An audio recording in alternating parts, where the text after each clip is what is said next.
자, 먼저 명목 측정입니다. 자, 명목 측정은 다음과 같은 설문에 수용할 때 명목형 데이터를 넣게 되겠습니다. 그래서 여러분들 설문 조사 같은 거 많이 한번 해봤죠, 그죠? 이제 그럴 때 이제 생깁니다. 그래서 이제 지난달 보험을 청구했는가?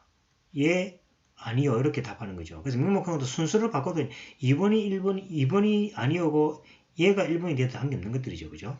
그 다음에 이제 핸드폰 이용 통신사는 이제 SKT, KT, LG, 뭐 기타 이런 식으로 이제 있는데, 그죠? 그래서 이제 이런 식으로 어떤 이름에 대해서 뭔가 선택하는 이런 걸 갖다 이제 명목 측정이라고 이야기합니다. 그 다음에 순서 측정에는 설문을 수행할 때 이제 순서형 데이터를 얻게 되는 경우입니다. 그럴 때는 이제 순서를 좀 바꾸면은 좀 곤란하겠죠, 그죠? 뭐 이제 보시면은 어떤 크기의 자동차를 주로 운전하는가 할 때, 그죠? 1번이 대형이고 2번이 소형이고 3번이 경차 이런데, 그죠? 순서를 좀 바꾸게 되면은 안 되겠죠, 그죠? 그래서 이제 이럴 때는 이제 순서 측정 데이터, 이래서 이제 대형, 소형, 경차 이렇게 선택함에 따라서 이제 어떤 크기가 비교되는 그런 데이터입니다. 그 다음에 마이크로소프트 액세스를 얼마나 자주 사용하나 이럴 때, 그죠? 1번이 자주, 2번이 때때로, 3번 드물게, 4번 사용하나 이렇게 되죠. 여러분들 아마 학교에서, 그죠? 많은 설문조사 같은 걸 하죠. 그러면 이제 뭐 이 수업에 대해서 얼마나 만족하는가 할 때, 그죠? 1번이 뭐 아주 만족, 2번이 만족, 3번이 보통, 4번이 불만족, 5번이 아주 불만족 이렇게 농담이죠. 그런 것들이 다 뭐가 됩니까? 순서 측정이었던 자료를 얻기 위해서 하는 설문이 되겠습니다. 그 다음에 이제 구간 측정이 돼가지고, 그죠?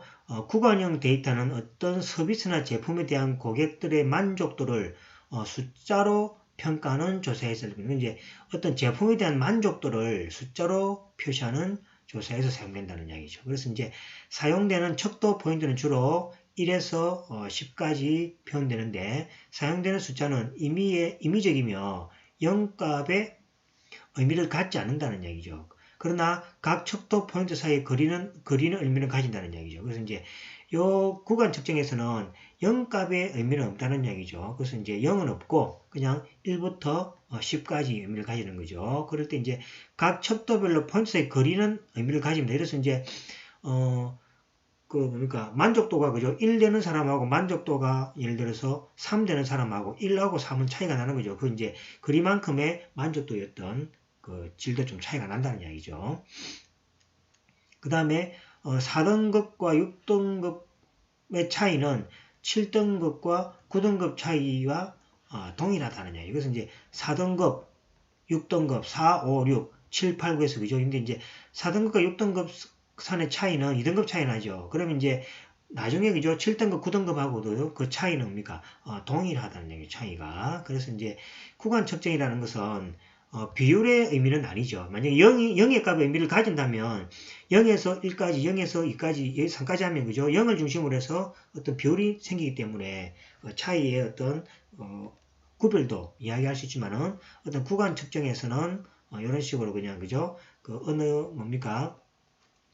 척도 포인트로 숫자를 표시해서, 그죠? 만족도를 그냥 얼마나 만족도가 높니 낮냐에 대해서, 그죠? 표시하는 역할을 한다는 거죠. 자, 숫자 간의 간격은 거리를 의미하기 때문에 평균 계산과 같은 수학적 계산을 할 수 있다는 거죠. 그래서 이제 이 거리가 이제 뭐 어떤 사람은 4등급이 뭐 10명이고 그 다음에 뭐 7등급이 몇 명이다. 그러면, 그죠? 거기에 대한 평균 계산 같은 것도 수학적으로 할 수 있다는 이야기입니다. 그러나 이 척도에서 0이 갖는 의미가 존재하지 않기 때문에 서비스를, 그죠? 8로 평가한 고객이 4로 평가한 고객에 비해서 2배로 높다고, 이런 비례식, 이렇게 비례식이 성립하지 않는다는 거죠. 비례가 성립 안 하면 되겠습니다. 그래서 0이 있으면 0을 기준으로 해서, 그죠? 그 비례식이 생기기 때문에 이런 뭡니까? 평가를 할 수 있지만은 서비스 8회 평가한 고객이 서비스 4로 평가한 고객에 대해서, 그죠? 이 차이만큼 뭡니까? 8 평가한 고객이 이제 4로 평가한 고객보다도 2배로, 우리 8하고 4는 2배 차이 나잖아. 그죠? 그 서비스 평가도 2배로 높다고 말할 수 없다는 얘기예요. 그냥 뭡니까? 8로 평가하고 4로 평가했단 말은 그만큼 8이 4보다 뭡니까? 좀 더 서비스를 좀 더 잘했다. 평가가 높다라는 의미가 되는 거지 서로 비교는 할 수 없다는 이야기입니다. 즉 구간형 데이터에서 비율의 의미가 없다라고 우리가 앞에 또 이야기했죠. 자, 의미 있는 0이 존재하지 않는다는 점이 구간형 데이터의 핵심 특징입니다. 즉 말해서 구간형 데이터는 어떤 뭐가 척도를 숫자로 표시할 수는 되고 또 수학적 계산도 할 수 있지만은 뭡니까? 비율을 계산을 할 수 없다라는 것이 핵심 특징이 되겠습니다. 자, 구간형 데이터의 특별한 경우가 서베이 연구에서 자주 사용하는 리커트 척도입니다. 리커트 척도라는 게 여러분들이 그겁니다. 여러분들 그 설문조사 보통 하죠. 5단계로 나누어가 그죠?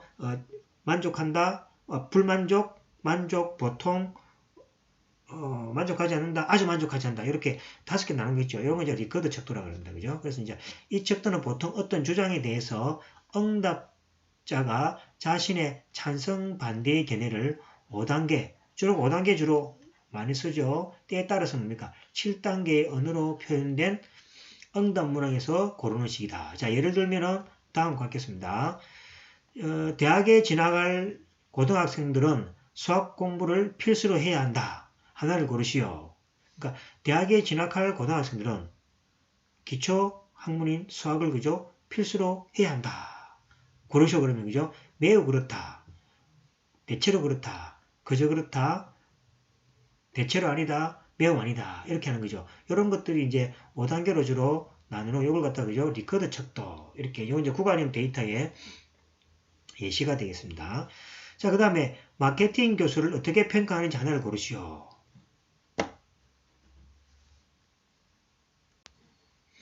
자, 그러면 어떻게 됩니까? 최악이다. 부족이다. 보통, 양호, 탁월이죠. 그래서 이 단계는 뭐죠? 1단계, 2, 3, 4, 5 이렇게 되는 거죠. 그죠? 이것도 보통 그죠? 매우 그렇다가 5가 되고 4가 되고 3이 되고 2가 되고 1입니다. 그래서 이제 여러분들이 많은 그 설문조사에서 아마 그죠? 요 두 개의 형태의 설문 자료를 아마 제일 많이 받아볼 줄로 압니다. 자, 그 다음 비율 측정이죠. 비율형 데이터는 앞에 세 가지 타입의 데이터가 갖고 있는 성적을 모두 보유하고 있을 뿐만 아니라 의미가 있는 0을 추가적으로 보유하고 있다는 의미가 있습니다. 즉 0의 존재로 데이터 값의 비율의 의미를 가지고 예를 들어서 순이익이 200만 달러는 100만 달러의 2배다. 맞죠? 그죠? 여러분들 아마 그 우리나라 경제 그죠? 어떤 회사들의 뭡니까? 순이익을 따질 때 200만 달러 순이익이 생긴 사람하고 100만 달러 생기면 이 2배라고 할 수 있는 거죠. 이거는 뭡니까? 비율 가능하다는 얘기죠. 왜냐니까 0의 존재가 의미 있잖아요. 그죠? 어떤 순이익이라는 것은 0도 있을 수 있으니까, 그죠? 0을 기준으로 해서 100만 달러, 그 다음에 200만 달러, 그 다음에 손실도 있겠죠? 손실이 뭡니까? 마이너스가 생기니까 또 100만 달러, 200만 달러. 그래서 0을 기준으로 해서 데이터가 이렇게 생길 수 있기 때문에 이라는 것은 뭡니까? 비율 측정이라 그럽니다. 그래서 모든 데이터는 양수일 필요는 없고 음수를 가질 수도 있겠죠. 비율형 데이터라 해서 0이 반드시 관찰될 필요는 없습니다. 그 대신에 예를 들어서 신생아 몸무게는 0이 될 수 없지만은 그죠? 비율형 데이터가 분명하죠. 그래서 신생아가 처음에 태어났을 때 그죠? 보통 29대요. 30kg인가 하고 그죠? 또 뭡니까? 20kg 있으면 그죠? 그 사이에 비교를 할 수 있고 또 비율을 셀 수가 있는 경우죠. 그래서 이제 반드시 0이 될 필요는 없지만은 서로 측정해서 그죠? 비율로 표시할 수 있는 데이터가 비율형 데이터라고 이렇게 이야기합니다. 자, 이유는 봅시다. 자, 8파운드 신생아는 6파운드 신생아에 비해서 33% 더 무겁기 때문이다. 금방 제가 이야기했던 것들이죠. 그죠? 그래서 이제 비율형 데이터가 0이 있으면은 명확하게 비율형 데이터인데 0이 돼 있지 않더라도 서로 비교할 수 있는 비율로서 비교할 수 있는 데이터가 있으면 다 그것이 뭡니까? 비율형 데이터가 되겠습니다. 자, 중요한 것은 0이 절대적 기준 척도라는 점입니다. 그래서 이제 0이 사실은 그죠? 있으면은 거의 비율형 데이터라는 얘기가 되겠습니다. 자, 마지막으로 참고로 그죠? 여러분들 아마 아시는 분 아시겠지만은 켈빈의 온도입니다. 켈빈 온도는 섭씨하고 화씨와 달리 비율 측정입니다. 그래서 여러분들 주로 뭡니까? 온도계 잴 때, 그죠?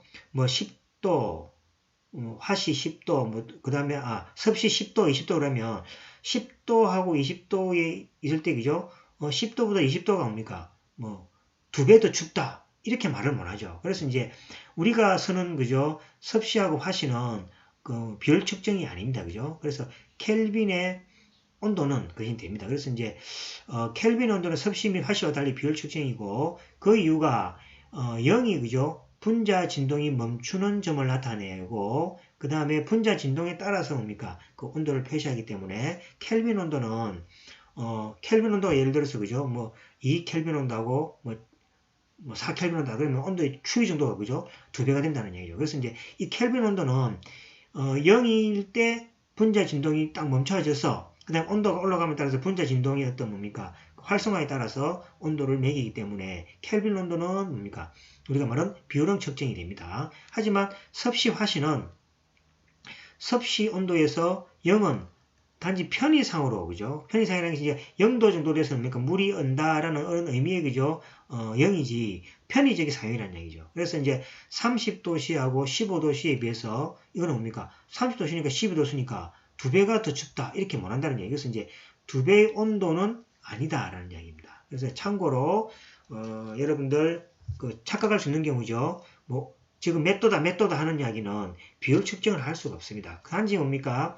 영하 30도가 뭐 영하 15도보다도 더 춥고 그 다음에 30도가 15도보다 뭡니까? 더 덥다라는 그 의미가 있는 것이지 서로 비율로서는 비교할 수 없다라는 그 온도에 관련해서 기본 이제 생활적인 어떤 사실을 몇 가지 설명해 드렸습니다. 이거는 이제 여러분들 켈빈 온도라는 것은 사실은 그 여러분들 우리 생활 속에서는 보기 어려운 온도죠, 그죠? 그래서 여러분들 섭씨 화씨를 조금 검색을 해보시면 켈빈 온도에 대해서 설명이 있으니까 그죠? 좀 더 알고 싶은 분들은 또 검색을 좀 하시면 되고 여러분들 공대생들 같으면 아마 켈빈 온도가 아마 기본적으로 사용될 겁니다. 왜냐하면 이게 이제 절대 온도이기 때문에 그죠? 항상 0도가 0이 있기 때문에 이 0을 기준으로 해서 그죠? 온도를 우리가 탁 이렇게 절대적 수치를 끊을 수 있다는 얘기죠.